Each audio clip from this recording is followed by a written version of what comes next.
দেশের অন্যান্য অনেক জায়গার মতো চাঁদপুর লঞ্চঘাটেও রয়েছে যাত্রীদের ভিড়। যাত্রীদের নিরাপত্তায় নেওয়া হয়েছে বিশেষ ব্যবস্থা। এই মুহূর্তে সেখানে আছেন সহকর্মী তালহা জুবায়ের, সরাসরি যুক্ত হচ্ছি তার সঙ্গে।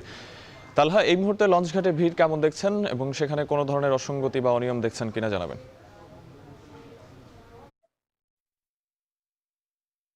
সাহাব, আপনার মাধ্যমে একটু জানিয়ে রাখতে চাই, চাঁদপুর যে লঞ্চ ঘাট রয়েছে সেখানে কিন্তু সকাল থেকেই কিন্তু ঢাকা থেকে ছেড়ে আসা লঞ্চগুলো কিন্তু ভিড়তে শুরু করেছে। এখন পর্যন্ত চাঁদপুর থেকে ছেড়ে গিয়েছে 5টি লঞ্চ এবং চাঁদপুর ঘাটে এসে বেড়েছে ঢাকা থেকে ছেড়ে আসা 6টি লঞ্চ। যদিও যাওয়ার সময় কিন্তু যাত্রী শূন্য লঞ্চ গেলেও আসার যেই লঞ্চগুলো আসছে তা কিন্তু যাত্রী বোঝাই করে কিন্তু আসছে। আমি কথা বলেছিলাম যাত্রীদের সাথে, যারা যেটা বলছেন যে অতিরিক্ত যাত্রীর কারণে তাদের কিছুটা ভোগান্তি হলেও কিন্তু অতিরিক্ত ভাড়া নেওয়ার কিন্তু কোনো অভিযোগ তারা দিচ্ছেন না।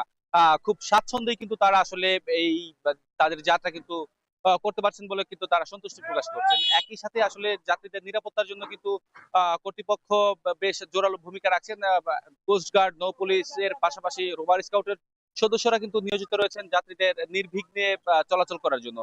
যদিও আসলে সাহাব, যাত্রীরা লঞ্চ যোগে খুব নির্বিঘ্নে চলাচল করতে পারছেন, কিন্তু তারপরে কিন্তু তাদের চ্যালেঞ্জে পড়তে হচ্ছে। বিশেষ করে লঞ্চ ঘাট থেকে নেমেই যেই যানজটের সম্মুখীন কিন্তু হওয়া লাগছে।